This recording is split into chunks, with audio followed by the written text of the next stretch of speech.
देश में जब चारों तरफ राम मंदिर की प्राण प्रतिष्ठा की धूम थी, उसी बीच एक खबर सामने आई और इस खबर ने बिहार की सियासी गलियारों को हिला करके रख दिया।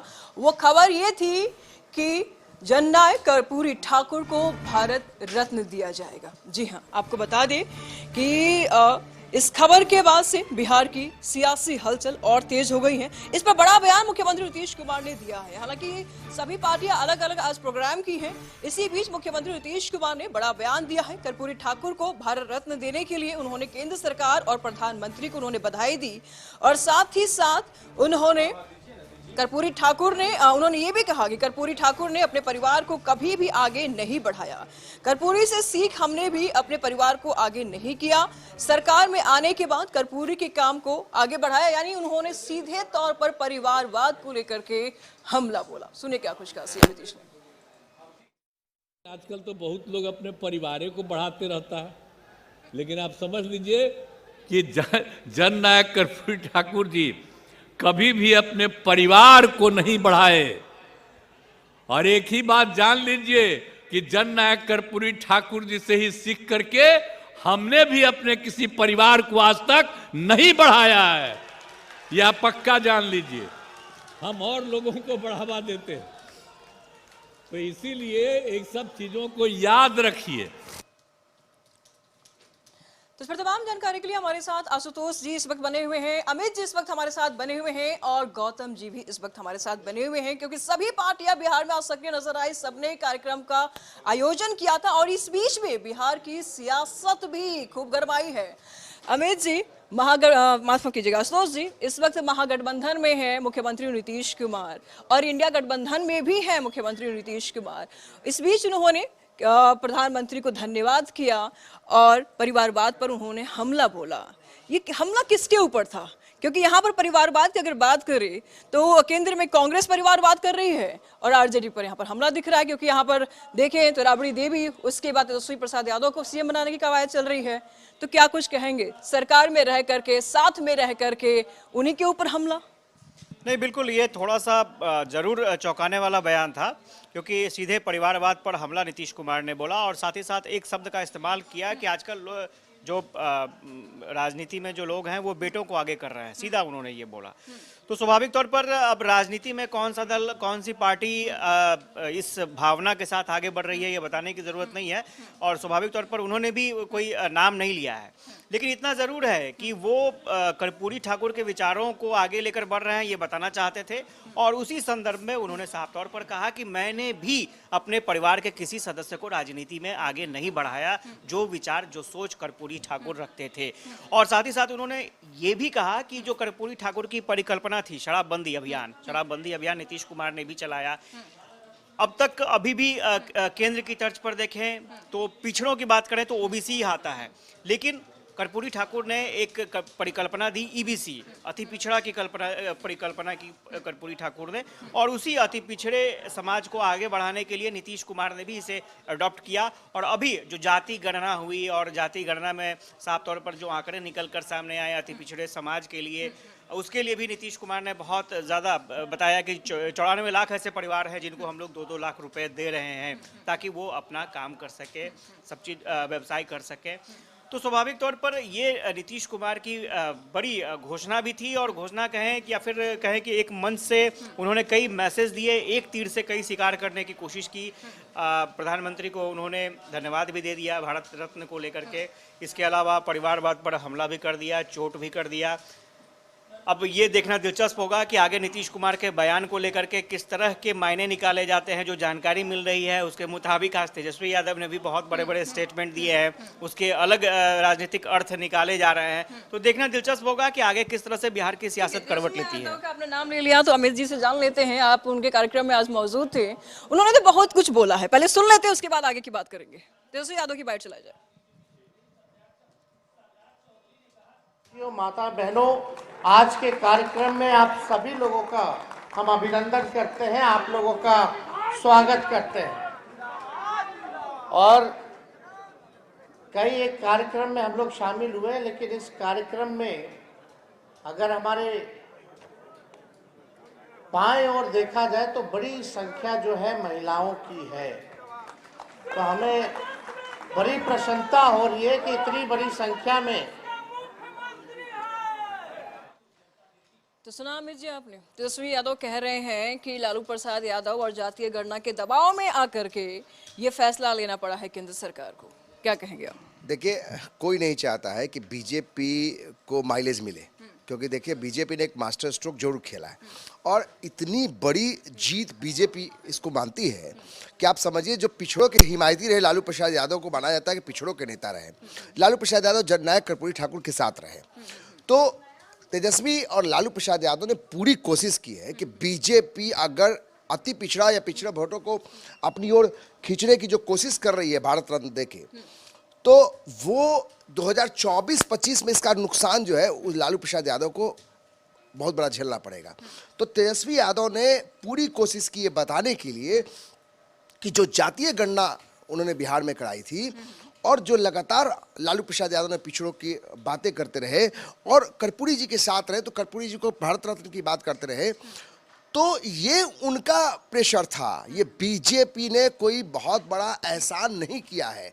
तेजस्वी यादव, लालू प्रसाद यादव एक बड़ा मैसेज देने की कोशिश की है बिहार में, क्योंकि बिहार की जनता जो अति पिछड़ा वोट बैंक है, बहुत बड़ा वोट बैंक है और जिन पर बीजेपी की भी नजर है, यानी नरेंद्र मोदी, प्रधानमंत्री नरेंद्र मोदी की नजर है, लालू प्रसाद यादव की नजर है, नीतीश कुमार की भी नजर है। और इस अति पिछड़ा और पिछड़े वोट बैंक में अगर सेंधमारी करनी है, अगर अपनी ओर खींचना है, तो कर्पूरी ठाकुर को आपको आगे लेके चलना होगा। कर्पूरी ठाकुर को लेकर बीजेपी ने बड़ी मास्टर स्ट्रोक तो खेल ही दिया है। अब तेजस्वी यादव के पाले में जो है वो बोल रहे हैं कि हमारे लालू प्रसाद यादव ने, उनके पिता लालू प्रसाद यादव ने जो लड़ाई लड़ी है 30 सालों में, उसका नतीजा है बीजेपी ने कि कृपा कुछ भी नहीं है। और तब लालू यादव ने भी जब बयान दिया, उसमें भी ये बहुत महत्वपूर्ण था कि लालू प्रसाद यादव ने कहा कि हम उनके साथ रहे, उन्होंने पुरानी बातों को याद दिलाया। यानी आप समझिए, जनता के बीच में एक मैसेज लालू प्रसाद यादव देना चाहते हैं कि कर्पूरी ठाकुर जब भी परेशान रहे तो लालू जी खड़े रहे। कर्पूरी ठाकुर को जब भी जरूरत पड़ी पिछड़ों को लेकर, तो लालू यादव हिमायती रहे। तो लालू प्रसाद यादव और उनके रिश्तों को लेकर जनता के बीच में, देखिए लालू प्रसाद यादव की तबियत हमेशा कहते खराब रहती है, लेकिन आज देखिए जब लगा कि अब उनका बड़ा वोट बैंक छिनने वाला है, बीजेपी ने बड़ा हमला कर दिया उस वोट बैंक पर, तो लालू प्रसाद यादव ने मोर्चा संभाल लिया। तेजस्वी के बाद लालू भी खड़े हो गए। खड़े नहीं हो सकते थे, बैठ के ही बहुत बड़ा मैसेज देने की कोशिश की। तो ये बताता है निशु कि कहीं ना कहीं जो MY समीकरण के बूते अगर लालू प्रसाद यादव सोचते हैं कि तेजस्वी को मुख्यमंत्री बना देंगे, ये संभव नहीं है। इसीलिए वो पिछड़ों का वोट बैंक, जो वोट बैंक 90 के दशक में लालू प्रसाद यादव के साथ था, जो हाथ से निकल चुका था, अब वो बीजेपी और नीतीश कुमार के खाते में है। तो अब लालू यादव और तेजस्वी यादव सोचते हैं कि गठबंधन की सरकार तो है, लेकिन मेरी जो ताकत है, पुरानी ताकत को एक साथ फिर से अपने साथ रख ले। और कर्पूरी ठाकुर एक बड़ा, मतलब कह सकते हैं कि एक रास्ता है, एक माध्यम है, कर्पूरी ठाकुर है कि अगर उनको साथ लेके चलते हैं, उनके फॉलोअर्स को लेके साथ में चलते हैं, तो फिर बहुत बड़ा फायदा 2024 नहीं 25 दिखाई दे रहा है। और तेजस्वी यादव की ताजपोशी दिखाई दे रही है। तेजस्वी यादव ने इस वक्त बहुत बड़ी बयान दे दी है अमित जी। उनका ये साफ साफ कहना है कि अगर आरजेडी की सरकार बनती है, आरजेडी के CM बनते हैं, तो तमिलनाडु के तर्ज पे आरक्षण दिया जाएगा। इसमें 2 सवाल निकल के सामने आता है। क्या 2025 में आरजेडी अकेली चुनाव लड़ने की तैयारी कर रही है, क्योंकि इस वक्त महागठबंधन में है? क्या इस बात का क्या मायने है, क्या निकाला जाए? बिल्कुल, अगर आप मायने निकालेंगे, बहुत सियासी मायने हैं इसके। तेजस्वी यादव यही नहीं रुके हैं, तेजस्वी यादव ये भी बोले हैं, बहुतों ने घुटने टेके हैं, लेकिन मेरे पिताजी यानी लालू प्रसाद यादव की तरफ उन्होंने कभी हार नहीं मानी, कभी झुके नहीं, जेल गए, प्रताड़ित हुए, लेकिन बीजेपी के खिलाफ मोर्चा खोले। वो किस तरफ इशारा कर रहे हैं? कौन झुकने वाला है यहाँ पर? दूसरी बात जो आपने जिक्र किया कि अगर लालू प्रसाद यादव ने, अगर तेजस्वी यादव की सरकार बनती है, यानी कि तेजस्वी यादव मुख्यमंत्री बनते हैं, तब वो तमिलनाडु यानी कि 69% या जो भी वहां पे आरक्षण है उसको लेकर आगे बढ़ेंगे। लालू यादव ने एक कदम और आगे आके बोला कि तेजस्वी यादव अगर बनते हैं, हर साल आरक्षण बढ़ेगा। तो आप देखिए, वही मंडल कमीशन बार बार उसी मंडल कमीशन की याद दिलाते रहे, रथ यात्रा की याद दिलाते रहे। बिहार में अभी जब जातीय गणना का रिपोर्ट आया था सामने अमित जी, तब भी तो आरक्षण की रेशियो बढ़ा दी गई थी, तब भी बढ़ा देना चाहिए था। फिर आरजेडी की सरकार आने की किस लिए इंतजार करनी पड़ रही है तेजस्वी को? अभी भी तो सरकार में है ना, फैसला ले रहे हैं ना वो। देखिए, जैसे आशुतोष ने बताया हमारे सहयोगी ने कि किस तरीके से नीतीश कुमार ने बोला, ये सारे बयान सुनने के बाद तेजस्वी यादव वहां से बोल रहे हैं। अब देखिए, तेजस्वी यादव, लालू प्रसाद यादव बखूबी समझ रहे हैं कि भले गठबंधन में हो, चुनाव लड़ना है, 24 से ज्यादा महत्वपूर्ण 25 की है। अगर नीतीश कुमार ने ताजपोशी तेजस्वी यादव को नेतृत्व नहीं दिया, उनको ताज नहीं मिला, तो 25 के लिए तैयारी करनी है। तो मंडल कमीशन, लालू फिर उसी पुराने मंडल को लेकर आगे चलना चाहते हैं। और जिस तरह, हालांकि बहुत बड़ा रोड़ा बन गया, ये जो भारत रत्न मिला है इससे परेशान है। देखिए, हम आरजेडी को लंबे समय से देख रहे हैं, आरजेडी के अंदर बहुत कौतूहल है, जो दिख रहा है वो है नहीं। यानी सब कुछ ठीक नहीं चल रहा है। जो ऑल इज वेल के नारे लगाए जा रहे हैं वो बोल रहे हैं, जो लालू यादव बोल रहे हैं, जो सामने अपने कार्यकर्ताओं के सामने मीडिया के जरिए बड़ी जनता को मैसेज दे रहे हैं, लेकिन असलियत में परेशान है। और परेशान है तभी मंडल याद आ रहा है, परेशान है तभी कर्पूरी के पुराने दिन याद आ रहे हैं लालू प्रसाद यादव के। तो कहीं ना कहीं बड़ी चोट बीजेपी ने जरूर पहुंचाई है। और नीतीश कुमार को साथ में लेकर चलकर 25 में ये जानते हैं कि फिर तेजस्वी की ताजपोशी नहीं हो पाएगी। हालांकि हम कहना जल्दबाजी होगा कि क्या होने वाला 25 में, लेकिन तेजस्वी यादव और लालू प्रसाद यादव ने एक लकीर खींचनी जरूर शुरू कर दी। लकीर भी खींच रहे हैं और अलग से तैयारी भी कर रहे हैं महागठबंधन में रहकर के भी, क्योंकि ये बयान अन्यथा नहीं निकल सकता किसी के मुंह से। अगर आरजेडी के नेता ये बयान कर रहे हैं कि जब सरकार बनेगी हमारी, इसका मतलब तो यही है ना कि अंदर खाने में कुछ भी ठीक नहीं चल रहा है। यहाँ पर अलग सरकार बनाने की बात हो रही, जबकि सब लोग महागठबंधन में ही हैं। अभी मिलजुल कर काम करने की बात हो रही थी और यहाँ अलग सरकार बनाने की बात हो रही है। बोल तो रहे हैं कि मिलजुल के हम काम कर रहे हैं, लेकिन हो नहीं रहा है। बोल तो रहे हैं मिलजुल के काम कर रहे हैं, लेकिन फिर एक बयान जो आ जाता है कि हम जब हमारी सरकार बनेगी तब आरजेडी की सरकार बनेगी, तब हम तमिलनाडु के तट पर ये करेंगे। तो कहीं ना कहीं लगता है कि देखिए, मनभेद और मतभेद तो साफ उभर रहे हैं धीरे धीरे। हालांकि ये जरूर है कि डैमेज कंट्रोल करने के लिए बार बार कोशिश कभी नीतीश कुमार आके करते हैं, कभी तेजस्वी करते हैं, ऑल इज वेल भी कहते हैं, लेकिन इस ऑल इज वेल में जो ये झटके लगते हैं इधर उधर से, ये समझ में आ जाता है, पब्लिक भी समझ रही है कि क्या कुछ चल रहा है अंदर खाने इस पर बीजेपी के भी रिएक्शन सामने आए हैं और बीजेपी के कार्यक्रम में गौतम इस वक्त हमारे साथ शामिल थे। और गौतम, इस वक्त विजय सिन्हा ने एक बयान दिया, तेजस्वी प्रसाद यादव के बयान पर उनका रिएक्शन सामने आया कि कौन रोक रहा था आपको। उन्होंने ये भी बोला कि जब पावर में थे लालू प्रसाद यादव तब क्यों नहीं भारत रत्न मिला कर्पूरी ठाकुर को, जब यूपीए के साथ में पावर में थे लालू प्रसाद यादव तब क्यों नहीं दिलाया आपने। देखिए, ये आज का जो पूरा ये बीजेपी का जो आज ये पूरा कार्यक्रम रहा, उन्होंने एक कहा जाता है कि मैदान मार लेना, एक जो शब्द का उपयोग होता है बिहार में, एक कहावत है मैदान मारना। यानी पूरे जो कार्यक्रम में है, मीडिया की अगर नजर थी तो बीजेपी के कार्यक्रम पे थी, क्योंकि बीजेपी सुन लेते उसके बाद बातचीत करते हैं।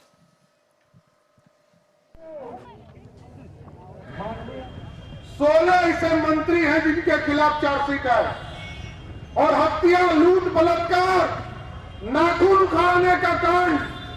कई ऐसे विधायक हैं राजद के जिन्होंने हत्या और लूट बलात्कार करने का काम किया है। लेकिन साथियों, बिहार बदलना, लोग कहते हैं हमारी बातों को जब नीतीश कुमार देखते हैं तो वो कहते हैं कि हमने शराबबंदी कर दिया, शराबबंदी हो गया है।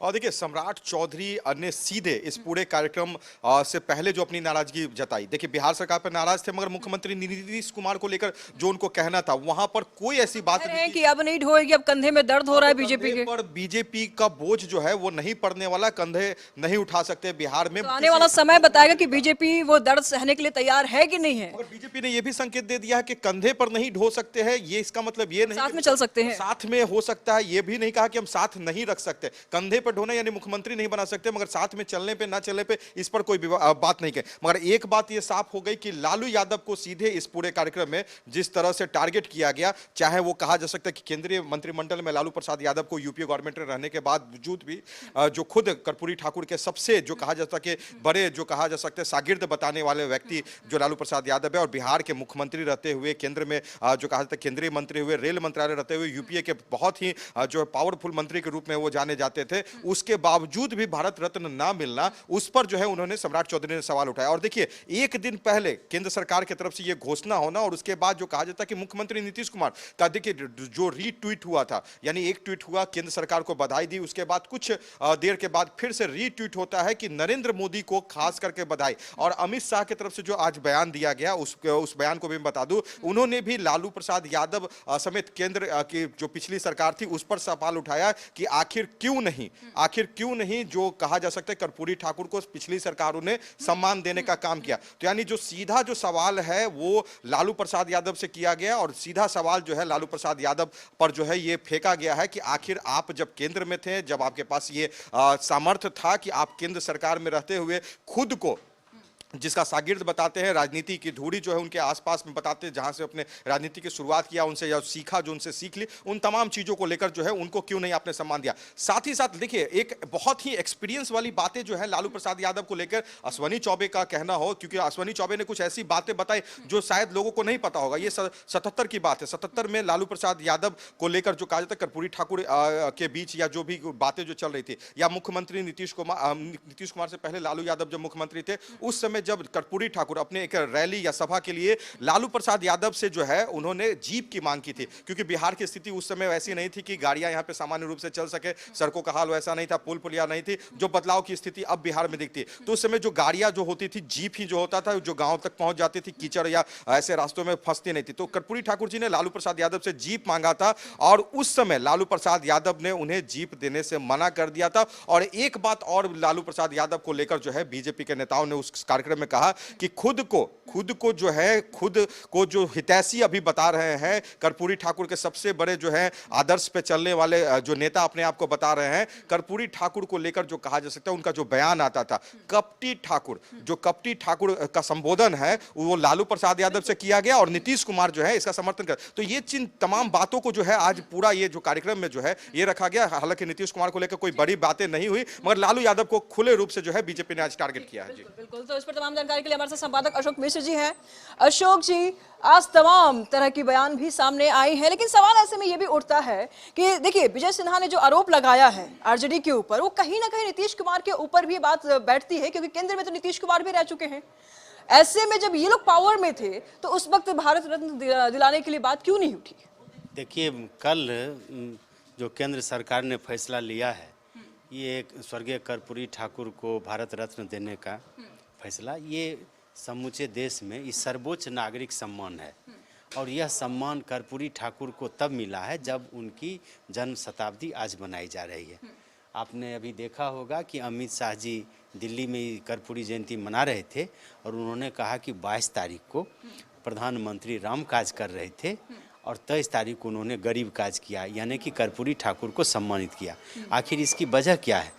इसकी वजह यही है कि सभी राजनीतिक दलों को लगता है कि कर्पूरी ठाकुर ऐसे नाव हैं जिसमें वो अपनी चुनावी जो है सो नैया पार कर सकते हैं। तो ऐसी परिस्थिति में कर्पूरी ठाकुर का नाम जपना सभी राजनीतिक दलों की मजबूरी है। और अभी जो आप आरक्षण की बात कर रहे थे, तो आरक्षण की शुरुआत कर्पूरी जी ने की थी और 26% आरक्षण उन्होंने सबसे पहले दिया था, जिसमें 12% आरक्षण उन्होंने पिछड़ों और अति पिछड़ों को दिया था, 4% दिया था पिछड़ों को और 8% अति पिछड़ों को। अभी जो आप गांधी मैदान में देख रहे हैं कि सामूहिक रूप से नियुक्ति पत्र दिया जा रहा है, इसकी भी शुरुआत कर्पूरी ठाकुर ने की थी। और जब वो 1977 में बने थे मुख्यमंत्री, तो जून में, और अप्रैल 1979 तक रहे, तो उस समय उसी कार्यकाल के दौरान उन्होंने बिहार के सभी इंजीनियरों को नौकरी दी थी। तो कर्पूरी ठाकुर ने बहुत कुछ ऐसा किया है जो समाज के दबे कुचले लोगों के लिए काफ़ी महत्वपूर्ण था। इसलिए कर्पूरी ठाकुर का लोग नाम जपते हैं कि एक समाज का ऐसा तबका, एक ऐसा व्यक्ति जिसकी राजनीति कैसे नहीं, उसकी वोट बैंक की हैसियत कर्पूरी ठाकुर की कुछ नहीं थी। चूँकि वो जिस समय मुख्यमंत्री बने थे तो नाई परिवार से आते थे, जिसकी वोट की संख्या मात्र 1% भी नहीं है बिहार में, लेकिन वो बिहार में के 2 बार मुख्यमंत्री बने। हालांकि 1970 में जब बने थे तो मात्र 6 महीना के लिए बने थे, और 1977 में जब बने तो लगभग 2 साल के लिए बने।